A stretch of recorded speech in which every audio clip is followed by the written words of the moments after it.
The anime starts with a big white dragon who finds himself trapped in bondage as the hero of the world strikes with his final load. Puzzled, the dragon reflects that, to his knowledge, he has never done anything to warrant a human attack. In fact, he has even allied with them on several occasions. Breaking free from the chains, the legendary creature gazes at the moon and acknowledges that he's lived a long life. He thought that this is an unfitting end for a divine dragon who has existed since the age of gods. However, he accepts the hero's shots and begins to crumble away. As he faces the end, the dragon looks forward to his eternal rest. But the anime gods have other plans. He is reincarnated as a human, born to a family who names him Dullin. Years pass, and Dullin grows into a young man living in the small village of Varen, on the northern border of the continental kingdom of Arrest.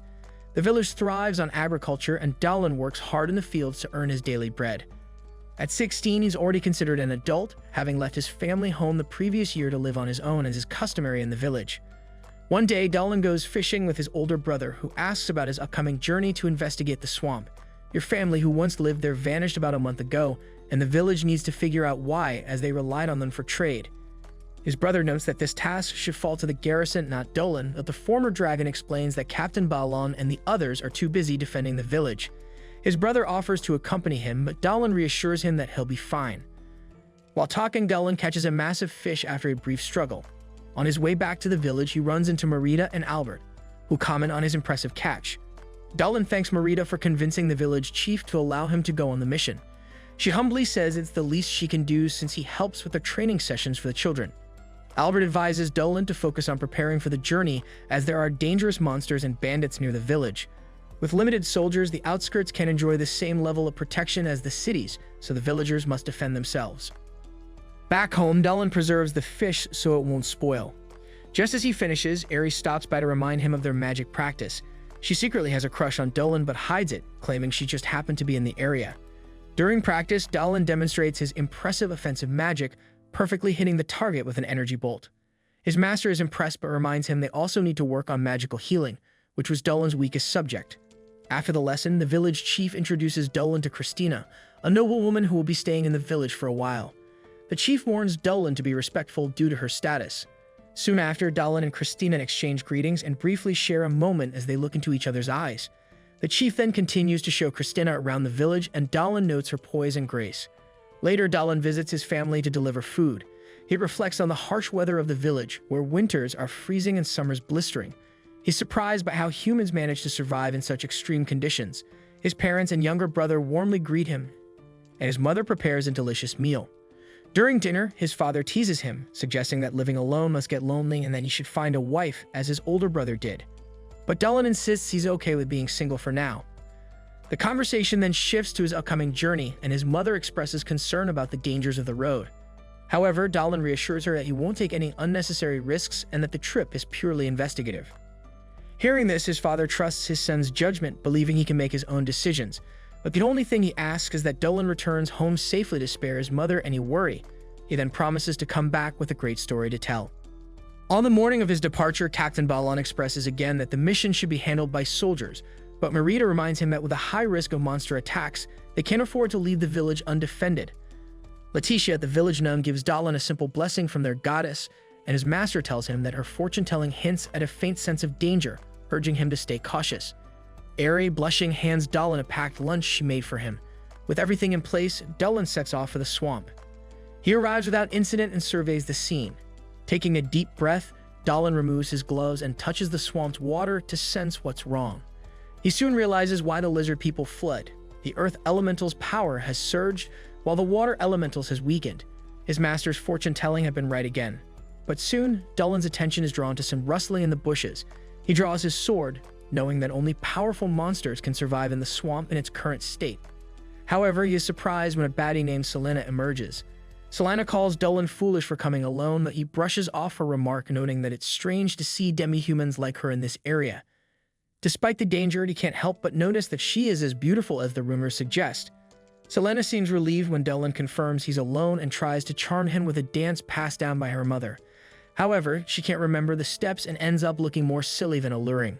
Exhausted, she admits that she didn't come to fight, but before they can discuss further, your mom suddenly appears.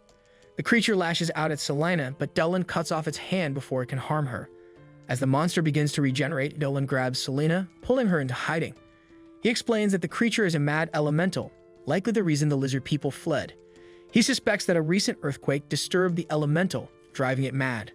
Unfortunately, there's no way to calm it down, so they have no choice but to destroy it. The two quickly introduce themselves, and Dahlin asks if she can use magic. Selena, being an earth-type monster herself, doubts her magic will be effective against the elemental. However, she believes her unique racial spell might work. They soon devise a plan. Dahlin will confront the creature directly while Selena supports him from a distance. She starts reciting her spell with a tone that sounds almost like wedding vows, causing her to blush in embarrassment when Dahlin points it out. Selena summons a giant snake that constricts the elemental, buying Dahlin enough time to launch his attack. Selena cheers as they defeat the monster, but she gets splattered with mud in the process. Dahlin quickly checks to ensure she isn't hurt and thanks her for her help. He then collects the gems dropped by the defeated creature. After cleaning up, Selena sits beside Dahlin as he prepares a pot of soup. She's surprised that he's not afraid of her, unlike most humans. Dahlin remarks that she's different from the other Lamias he's met, who are typically more wary and aggressive towards humans. Curious, he asks why she's in the area, as there aren't any Lamia villages nearby. Selena reveals that when Lamias turns 17, they must leave their village to search for a husband, and she is now on that journey herself.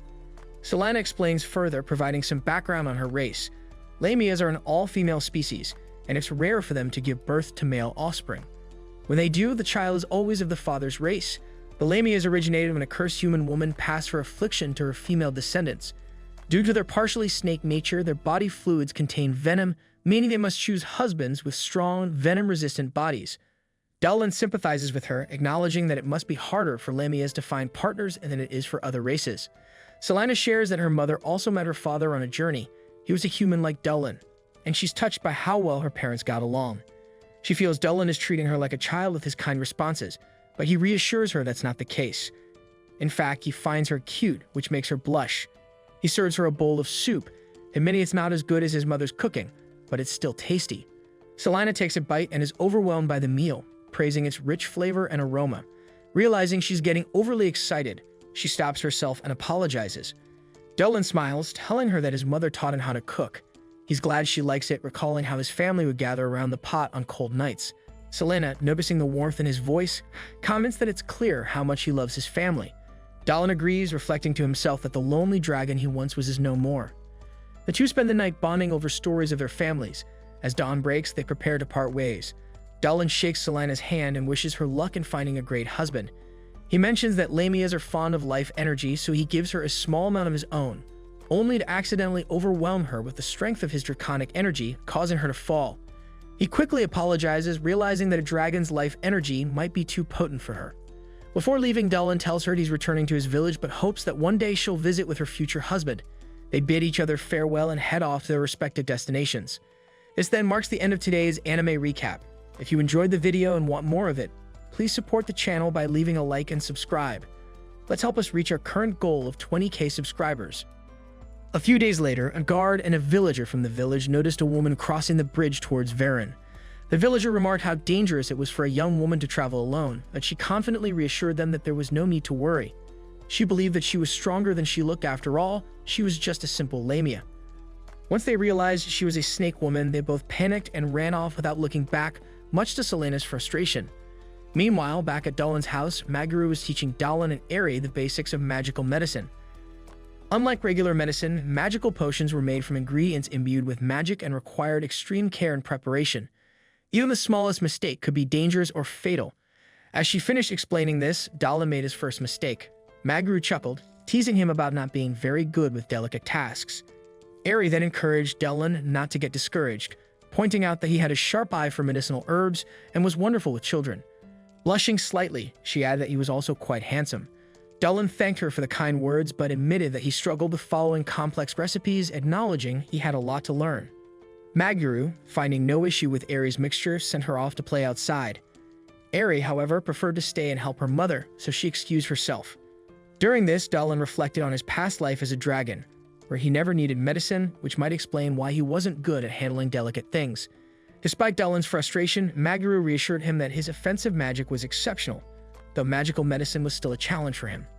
She reminded him that there were no shortcuts in life and that the obstacles he faced were just steps on his journey to improving. Later that day, Dahlin went to Eri's house for lunch after being invited. Aries' father offered a prayer to Miral, the goddess of nature, thanking her for her blessings. During this, Dahlin reflected that it had been a long time since he last saw Miral. After lunch, he realized he had stayed too long and hurried off. On his way, he was stopped by a cowed demi-human woman who asked if today wasn't his training day. Dahlin confirmed he was late for that reason, but the woman offered him fresh milk that came straight from her, which she regularly shared with the villagers, and despite being in a hurry, Dahlin drank it enthusiastically. Eventually, Dahlin reached the training grounds where 3 young boys were practicing the spears under Albert's supervision. He apologized for being late, but Albert smiled and called for a break. The kids excitedly gathered around Dahlin to show off their skills, but Albert told them to come back after the break, disappointing them. Suddenly, Dahlin sensed the presence of a monster nearby. Albert quickly noticed Dahlin's unusual behavior and asked what was wrong, but Dahlin tried to brush it off. Later that night, Dahlin returned to the forest, following the sensation he had earlier. He was convinced it was a monster, perhaps one he had encountered before. As he ventured deeper into the woods, he came across Selena bathing. Startled, she almost fell, but Dahlin caught her in time. Once she composed herself, Dahlin asked what she was doing there. Embarrassed, Selena asked him to close his eyes. Confused, Dahlin wondered why, since she was a beautiful woman and he saw nothing wrong with admiring her beauty. Annoyed, Selena couldn't understand his indifference. Dahlin calmly explained that it was natural to appreciate beauty, and there was nothing wrong with it. Even so, Dahlin soon appeared with a handprint on his face, apologizing for his lack of sense after Selena had slapped him. They continued their conversation, and Dahlin reminded Selena that she was searching for a husband. She admitted that things hadn't gone well, so she decided to visit him in his village because traveling alone was challenging. Delighted by her arrival, Dahlin promised to help her however he could. He even suggested they live together, which left Selena flustered. After recovering from the shock, she questioned if he was serious since she was a monster. Dahlin explained that his village was home to many beast folk and demi-humans, and while the villagers might initially be wary of her because she was a lamia, her powers and kindness would eventually win them over, allowing her to live peacefully in Varen. Surprised, Selena hadn't considered the possibility of befriending humans. Dahlin then confessed that her presence would make his life more pleasant. Realizing how his words sounded, he wondered if he was unintentionally courting her. Regardless, the invitation was extended, and Selena accepted. She then revealed another reason for seeking him out. She hoped he could share some of his life energy with her, as she had never encountered such a delicious and revitalizing energy. Dahlin agreed, assuring her that once they lived together, she would have as much as she needed. To seal the deal, he transferred a little life energy to her as a demonstration, causing Selena to become excited from head to tail. The next day, Dahlin and Selena discussed their plans, and in the village, the captain and his subordinates were investigating mysterious attacks that had been happening for 3 days, where animals were found dead and strange tracks had been left behind. They suspected that the culprit behind the recent attacks might be the half-human, half-creature shadow they had glimpsed the previous night, specifically a lamia, an extremely dangerous being feared by humans. What puzzled the captain was why she left her prey in the village rather than taking it to eat immediately. The officer warned the village elders of the potential threat lurking in the territory, and everyone wondered why a lamia had appeared in this region, as it was a rare occurrence. Captain Barron also proposed forming a squad to eliminate the creature once and for all. However, one of the village leaders pointed out that they had too few people, making it too risky. They agreed that reinforcements from the capital were necessary, so a messenger needed to be sent right away. While working with Albert, Dahlin overheard this conversation. He had reflected sadly on how deep the divide between humans and monsters ran. It pained him to think that someone like Selena, who was so kind and gentle, could be hated simply for what she was. Back at the meeting, Maguru urged the villagers not to panic, acknowledging Baron's concern for their safety. However, she suggested that the lamia might be leaving the animals as offerings to the village and encouraged them to understand the situation better before taking any action. At that moment, Ari arrived with the results of a divination Maguru had recommended. The elder carefully examined the ritual object and confirmed that Ari had reached the same conclusion as she had. The appearance of the serpent was a good omen, and the villagers should wait and see what happened next. Overjoyed by the decision, Dahlin rushed off to tell Selena that the offering plan had worked, setting the stage for the next part of his plan. The following day, Captain Barron informed his soldiers that a lamia had been spotted, so a special training session would be held to ensure everyone was prepared in case of an attack. The children were captivated by the captain's commanding presence, especially his son Toro. Meanwhile, Dahlin pondered the village's defense and how it played a key role in his plan with Selena. He knew he would need help from key figures like the captain, the lieutenant, and priestess Letitia, who could perform healing miracles and antidotes. However, since Letitia was a messenger of the goddess Miral, Dallin had to ensure she didn't view Selena as a threat, as that would spell disaster for the Lamia. The previous night, Dallin had arranged for Selena to rescue him during training in the burrowing rabbit territory. He would intentionally enter the animal's den and then signal Selena for help. However, things took a different turn when a guard rushed in during training, reporting that your hairy father was approaching. The massive beast soon appeared and raged. Baron then ordered everyone to stay back, as a blow from the bear could be deadly. However, the problem was that Toro was too close to the bear and defenseless. Seeing this, Dallin acted quickly, leaping to protect the boy. At the same time, Selena suddenly appeared, throwing herself in front of Dallin to shield him from the bear's claws. She then cast a spell, commanding the bear to return to the forest, leaving everyone stunned as the beast obediently retreated. Afterward, Selena checked on Toro, asking if he was all right, but Captain Baron remained suspicious of her intentions and threatened her. Dallin defended Selena, explaining that she had saved him and Toro. Another villager, Malad, agreed, but Baron remained wary. He questioned why the Lamia had been leaving offerings in the village and why she had saved them. Selena explained that she had saved them because their families would be heartbroken if they died. She then bowed and pleaded for permission to live in the village, revealing that her father was human and had always loved her mother. Hearing this, Baron asked Priestess Letitia for her opinion. The priestess received a message from the goddess Miral, affirming that the Lamia before them was no threat and that everyone should live in harmony. Letitia then approached Selena, noting that the Lamia was keeping her eyes closed to ease the villagers' fear of curses. Gently, she asked Selena to open her eyes, assuring her that everything was fine now. However, Selena was gravely injured from her earlier efforts and fainted soon after. Once Selena recovered, she was given a house in the village. She was touched by the kindness the villagers showed her, including a plush mushroom left in her new home, an idea suggested by Captain Baron himself. Speaking of him, Baron later apologized to Selena for drawing his weapon on her, acknowledging that she had saved his son's life. Eri asked Selena to share everything she knew about her species so they could take better care of her, and Selena, in turn, wished to learn more about humans. Finally, Dallin, pretending not to know Selena, extended his hand to her in greeting. Overwhelmed, Selena tearfully accepted his gesture, and with that, Dallin officially welcomed her to Varan village. As Dallin gazes out the window, lost in thought, the rest of the group mingles with their newest member. He can't shake the feeling of being indebted to his old friend, the so-called goddess Miral, whose oracle saved Selena. Meanwhile, in town, tension rises as the newspapers report the latest missing woman. Headmistress Olivia receives a letter from her prized assistant, Christina, and her eager assistant urges her to read it. Christina's letter details her time in the village, describing the harsh climate, the constant threat to safety, and the villagers' reliance on combat training. Christina recounts sparring with Vice Captain Merida, where the villagers remarked that it had been a long time since they had seen Merida struggle in a fight. While they knew the Vice Captain hadn't gone all out, Christina agreed. Eventually, Merida gave her all in a fierce exchange, but ended up losing. The crowd cheered, thrilled by the battle.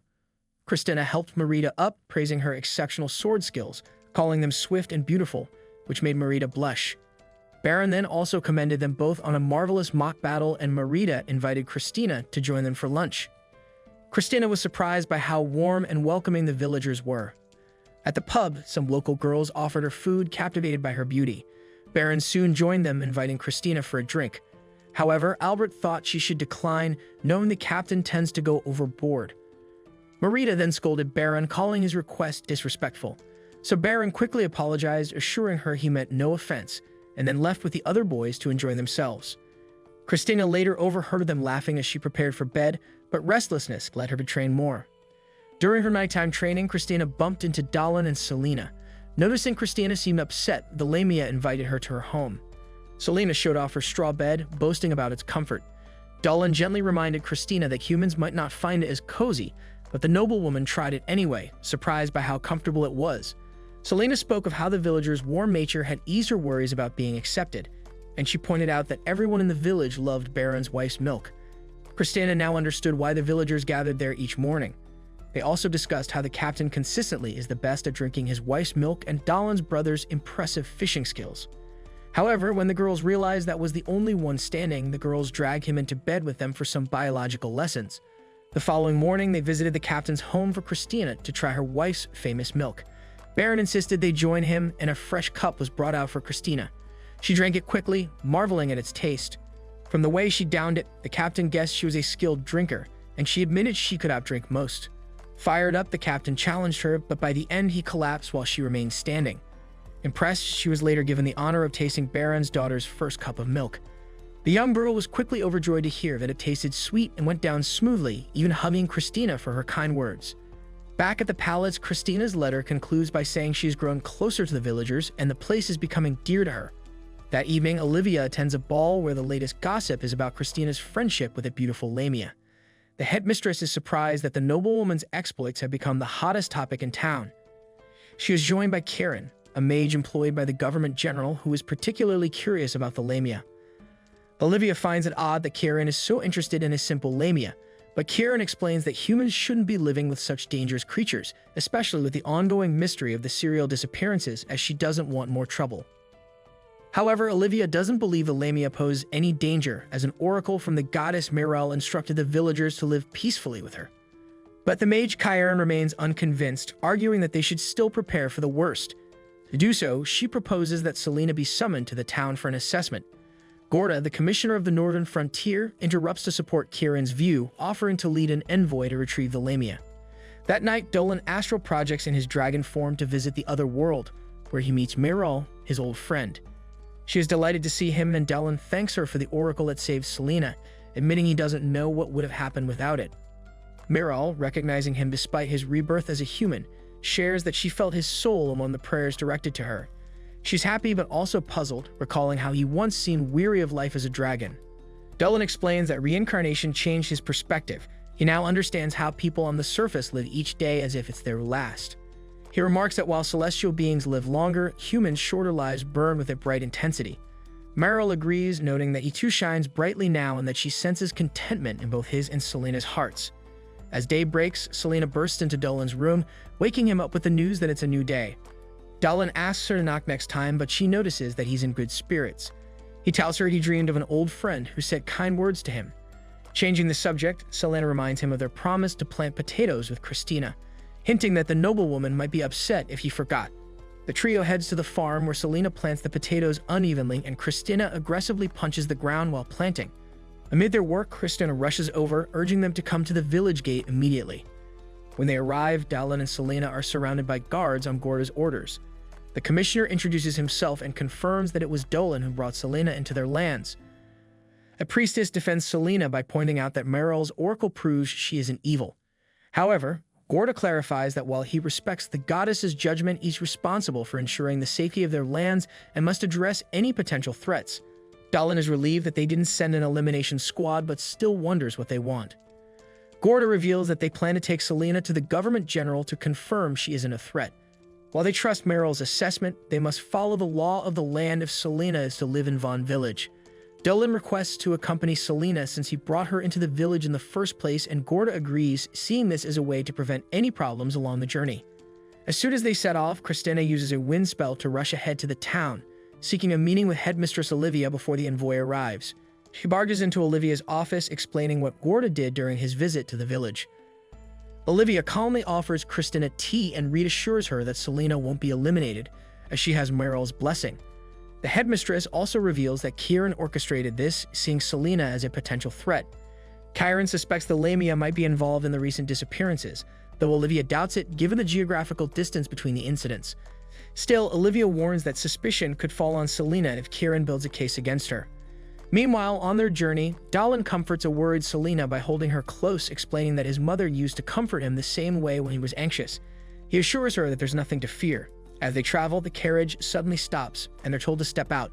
Both Dolan and Selena exchange concerned glances, unsure of what's coming next. Dolan and Selena are soon brought to Gorda, the commissioner of the northern border, who shares shocking information that leaves them speechless. Back at the Magic Institute, Christina firmly believes Selena could never commit such acts, and Olivia agrees as Selena lives far away in Bern. However, with Kieran's significant influence in the government, if he's spreading rumors, suspicions could still be directed at Selena. Frustrated, Christina slams her fist on the table and asks if anything can be done, but Olivia cautions that acting rashly could backfire and lead to accusations against them. The Institute's director, meanwhile, has other pressing concerns. Elsewhere, Gorda hands Dolan and Selena over to Kieran, who welcomes them to the city of Gallows. When Selena asks who Dolan is, he introduces himself as someone from Bern Village tasked with accompanying her. Kieran invites them to a grand dinner, sending Gorda to make a report. As Selena marvels at the feast, Kieran encourages them to eat freely to make up for any inconvenience. Feeling uneasy, Selena mentions being frightened by the soldiers, fearing for her life. One of the Institute members acknowledges that there was a possibility of harm as Selena's cursed eyes raised concerns she might be manipulating villagers. Yet she admits these fears were groundless, and that Selena would never harm anyone. Back at the Institute, Gorda enters Olivia's office. Christina immediately asks about Dahlin and Selena, but he disregards her question and instead asks to speak with the director. During the feast, Dahlin grows wary as Karen openly admires Selena's beauty, complimenting her hair, eyes, and scales. Suddenly, Karen ominously reveals her desire to possess Selena's beauty, causing both Selena and Dahlin to faint at the table. In Olivia's office, Gorda asks Christina if she's aware of the young women vanishing in Galos, and she confirms, though she doesn't see how it connects to Selena. Gorda explains that a powerful sorceress, rumored to be over 300 years old, is believed to live in Galos. This sorceress, he reveals, has been using forbidden magic to seal the bodies of young women to maintain her youth, and now she's set her sights on Selena. Alarmed, the Institute realizes they must act quickly before tragedy strikes. Meanwhile, Karen, overjoyed at capturing Selena, reveals that it has been years since she last saw a live lamia. She confesses her intent to use Selena's skin, scalpel, and hand. However, Dahlin awakens and demands Karen stay away from Selena, having broken free from his restraints. Karen is surprised, thinking she miscalculated the sedative dosage. Dahlin notices the magical circle on the floor, which reeks of blood, and he demands to know how many people Karen has harmed. Dodging his question, Karen cryptically says she stopped counting after 100, hinting at her disregard for life.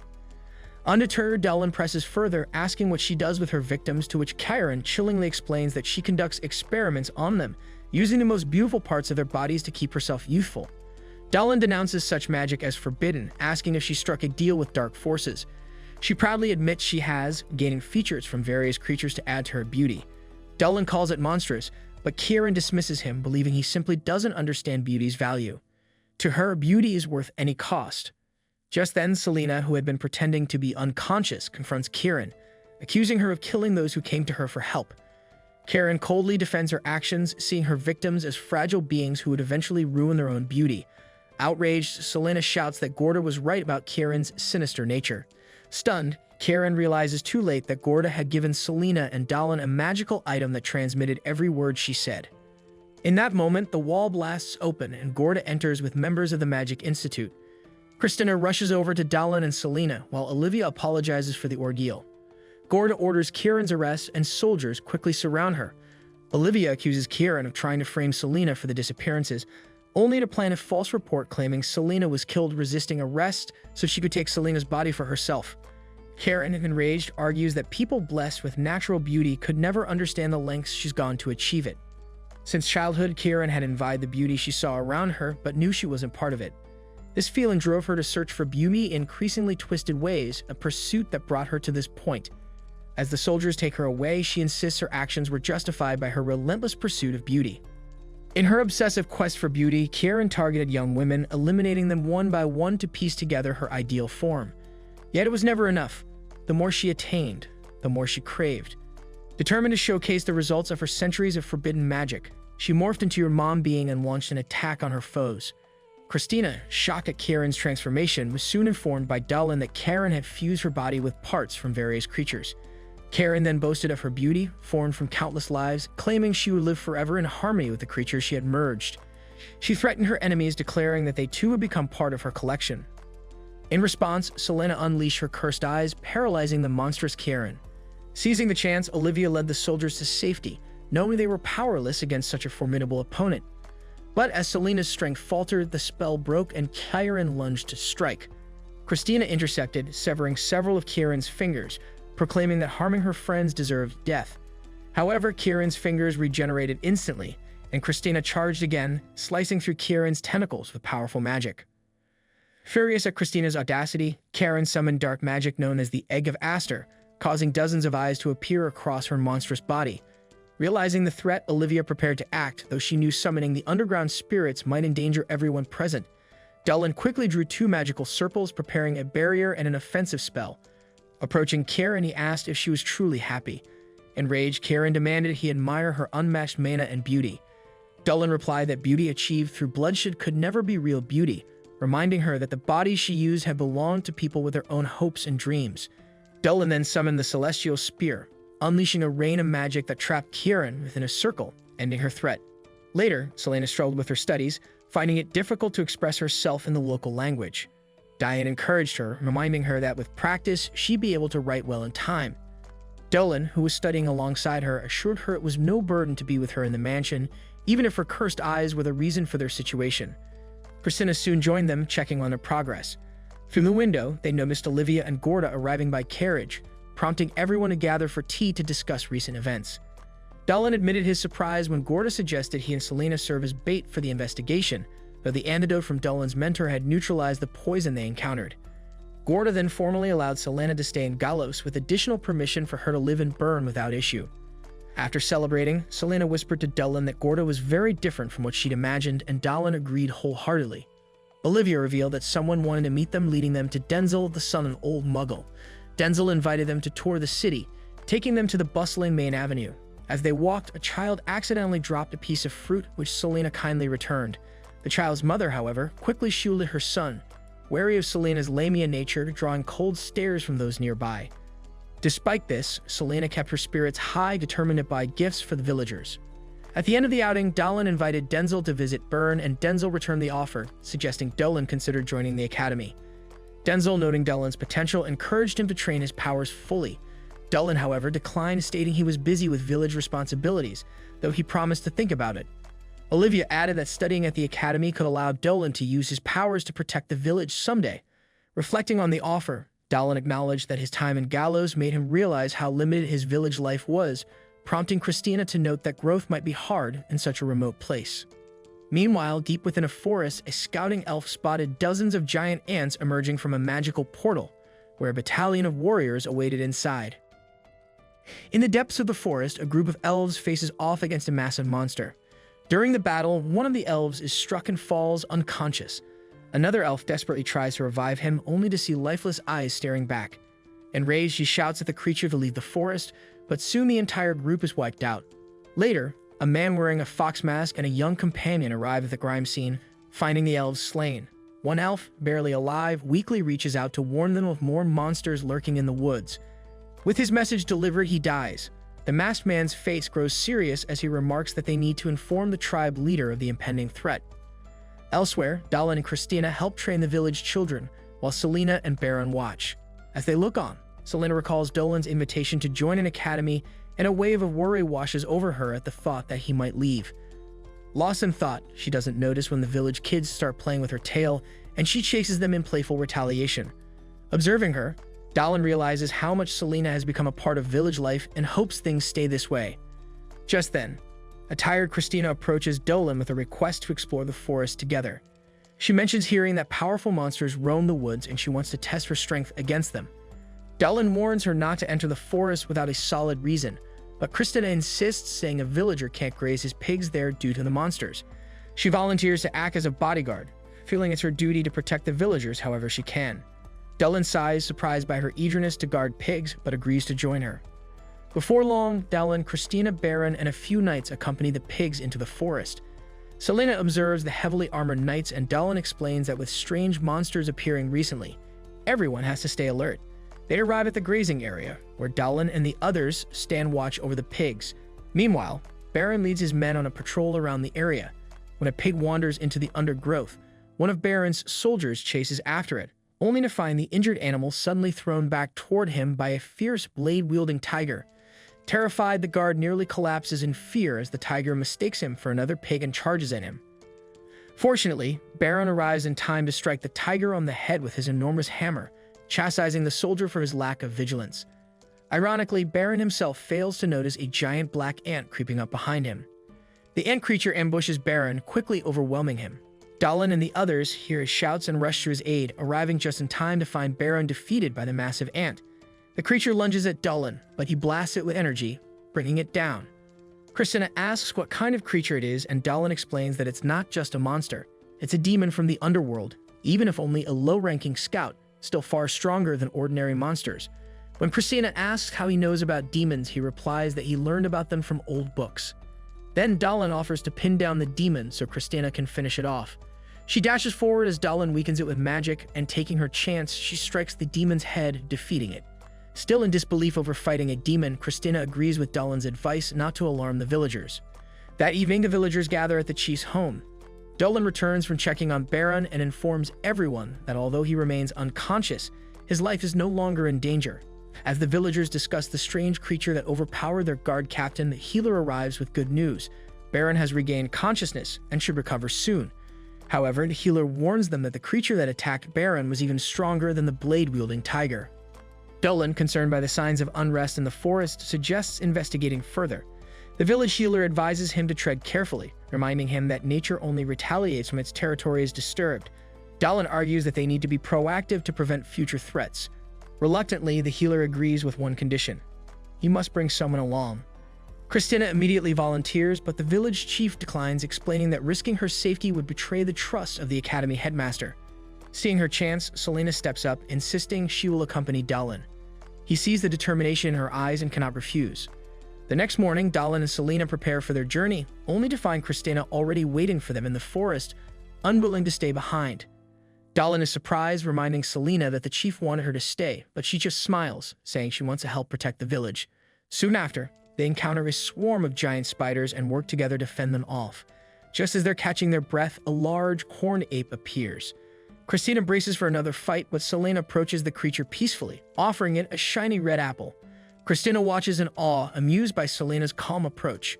When she glances at Dolan, she laughs as young apes begin climbing all over him, clearly delighted by their new tree. Taking advantage of the peaceful moment, the group decides to break for lunch, sharing their food with the ape family.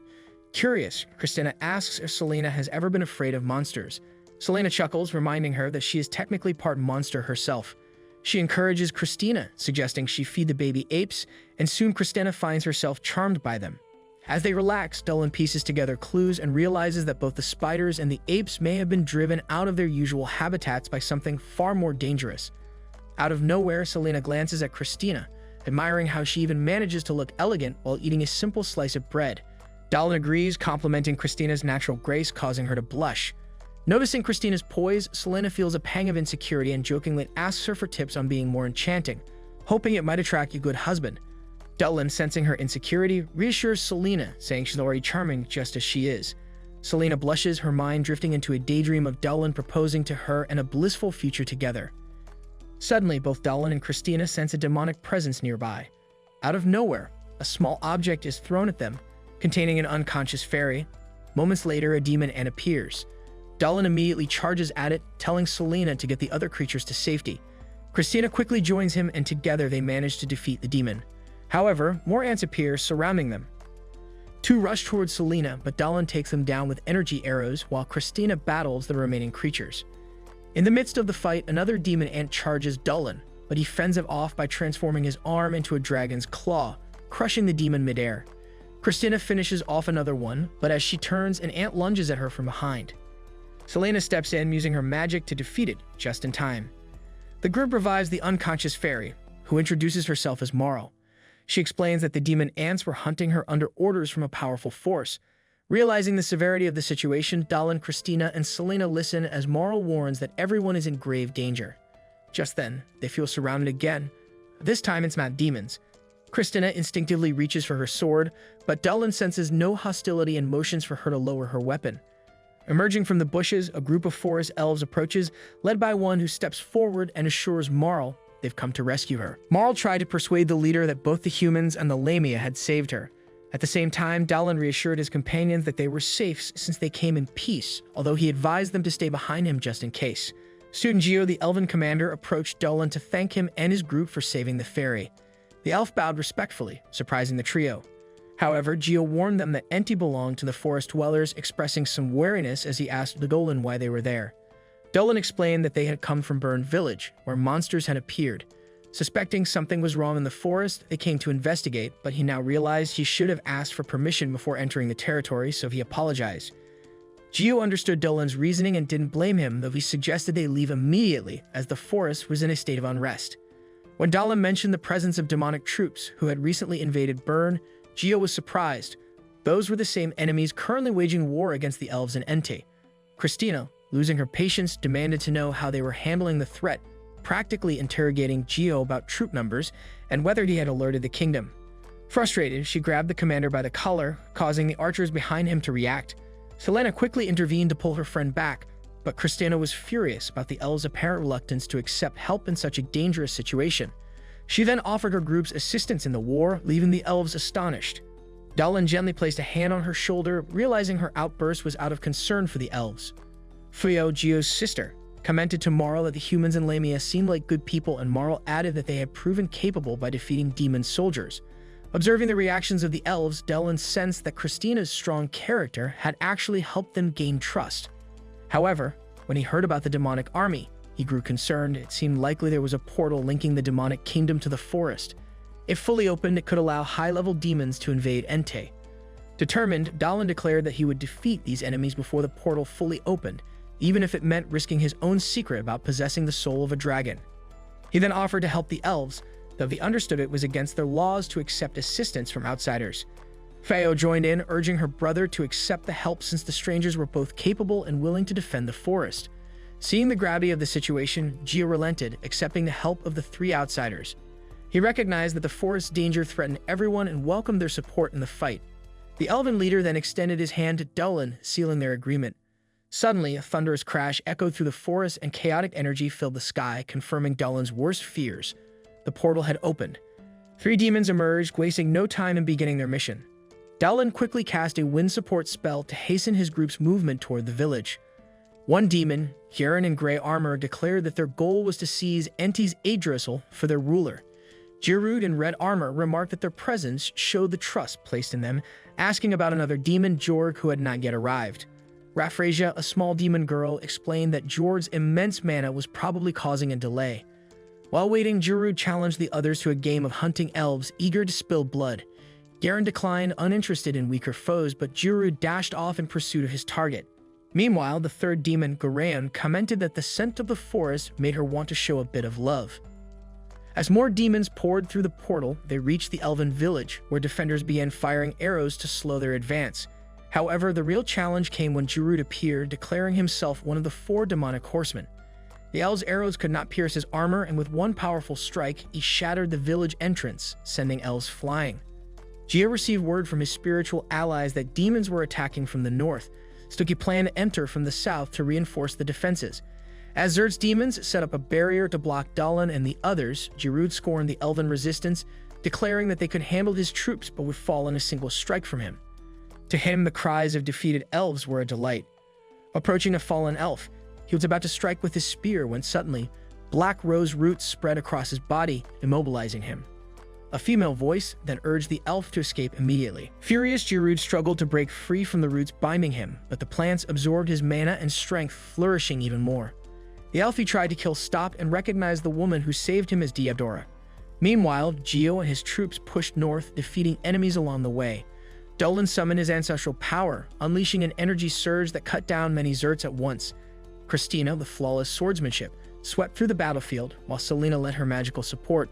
Gio cleared a path between rows of trees serving as an illusionary barrier and directed his team toward the village, ordering them to defend their territory. Dalin stayed behind to buy time, handing his friends refined purity magic crystals from the swamp, enabling them to cast powerful spells. Christina unleashed her tornado ability, Selena conjured earth spears, piercing the demons from below, and Dalin launched a forest-sweeping explosion, impressing Gio. The elf, recognizing their strength, admitted he might rely on the outsiders even more. Dalin, wanting to earn their trust, explained their intentions. However, Diadora accused the demons of unforgivable crimes, destroying flora, insects, and animals that called the forest home. Jello dismissed this as nonsense, saying only the weak considered such things sins, while true sin was weakness itself. Amused, he mocked her accusations. Diadora found his words revolting, yet by his logic declared him sinful for his own weakness. She then condemned him to death, preparing to cast her spell, but a young elf girl interrupted, shouting that Giroud had taken his pranks too far. The girl canceled Diadora's spell, freeing her ally, and introduced herself as Raphrasia, calm and confident. Arriving from the north, Gio and Dalin entered the village, where Gio grumbled at Raphrasia's interference. She mocked his bravado, teasing that he only knew how to cause trouble. Raphrasia then taunted Diadora, asking if she was prepared for pain, but Diadora stood firm, ready to face both demons. Summoning forest spirits, she called for their strength, but they didn't respond. Suddenly, flowers rained from above, and Raphrasia revealed her twisted cruelty, She had plucked beautiful flowers along the way and tortured their spirits.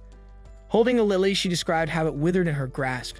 Gentians cried for help as they rotted, while delicate white lilies were torn to pieces by her forces. Theodora's rage boiled at the desecration of the spirits, especially when Raffrasia recounted how red roses had died, crying out Theodora's name. Fueled by fury, Theodora attacked, though Raffrasia found her anger amusing, claiming that plants naturally compete for nutrients and Theodora should welcome the reduced competition. Losing patience, Theodora escalated her assault, but Raffrasia blocked every strike with ease, announcing that she too was a flower spirit, but not from this world. She was born from the demonic realm, thriving on blood and life, flourishing through sacrifices. Theodora continued her attacks, her vines clashing against Raffrasia's dark energy. Finally, one vine struck its target, pricking Raffrasia's face and drawing blood.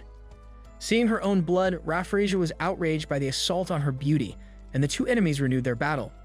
Jiri resumed his charge with his spear, ignoring Raffrasia's claim that Theodora was her prey. Theodora conjured vines to block his path, but Jiri tore through them, the impact hurling her backward.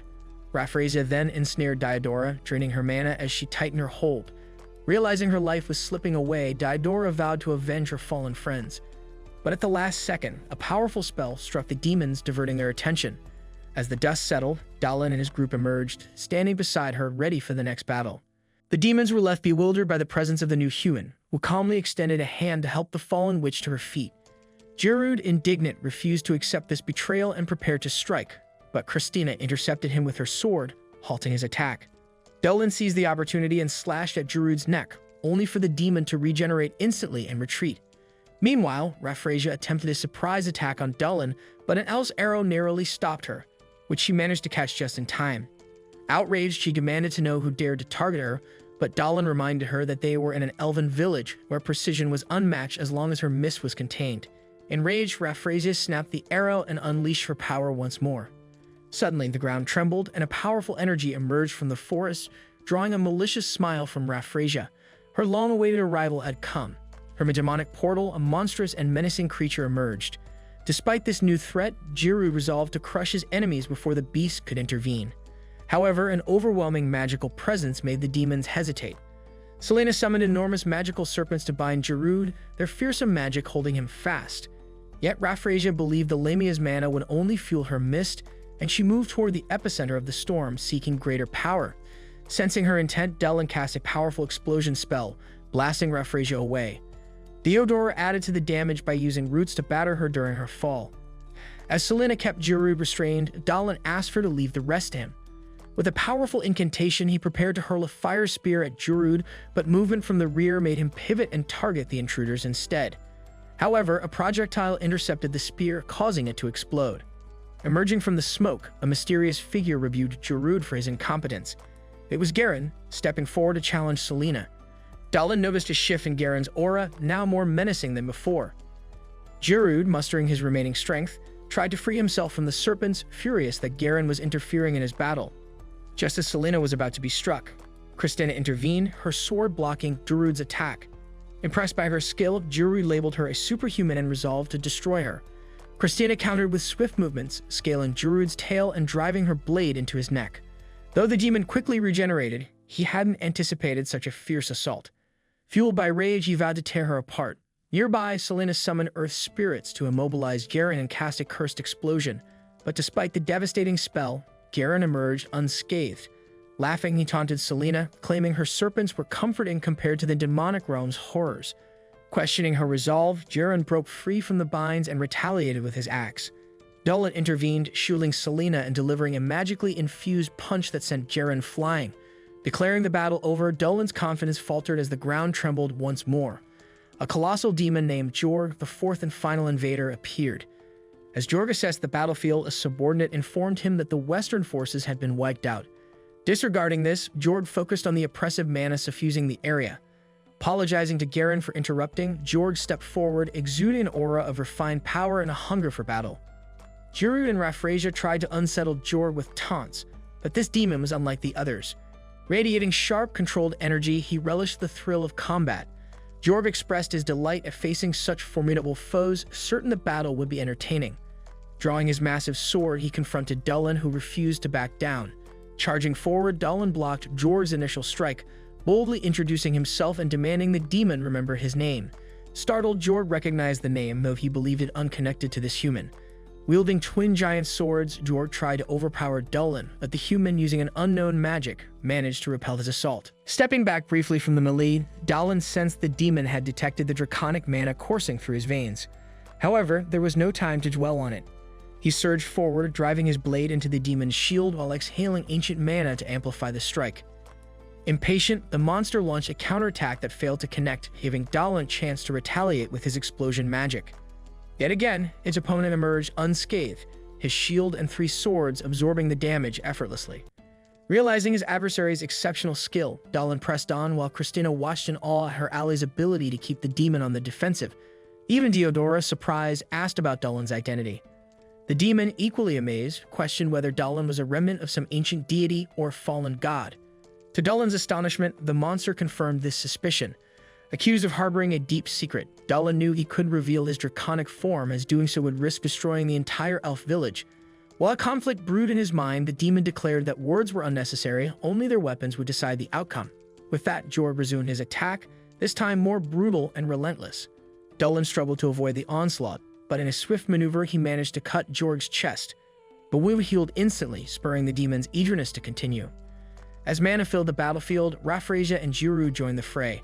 Christina and Selena moved to balance the fight, but Jaren blocked their path, declaring they would have to face him first. Meanwhile, Raffrasia and Jiru unleashed their weaker spells on Dulin, who decided to release a portion of his draconic mana to counter. This release manifested as spectral dragon wings on his back, and with a powerful wind spell, he repelled the attacks with ease, leaving his foes stunned. Far from finished, Dulin summoned an energy ray and hurled it at Raffrasia and Jiru, striking them before they could react. Jorg, seeing the tide turning, began drawing all the mana in the environment for a powerful spell. The demon stated he would only consider Dulin a worthy opponent if he could survive this next attack. Jorg unleashed 3 devastating demonic light blades, their power shaking the battlefield. Dulin, unfazed, smiled at Selena before gathering his draconic mana into his sword. With a single swing, he deflected the blades into the sky, neutralizing the threat instantly. Jorg, impressed, laughed and acknowledged the feat as magnificent. He confessed he had never expected to fight someone like Dulin in this lifetime.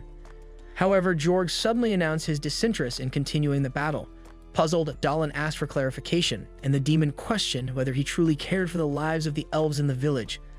Aware of the collateral damage their fight could cause, Jorg drove one of his swords into the ground and addressed the elves. He offered them a choice: submit to the demons and live, or resist and face annihilation. The demons would return in 3 days with their full forces. With this ultimatum, Jorg ordered his allies to withdraw. As the demons retreated, Garen taunted Selena, declaring compassion for enemies a greater sin than defeat. Jiru vowed vengeance against Christina for humiliating him, while Raffrasia swore to torment Diodora until she begged for her suffering to end.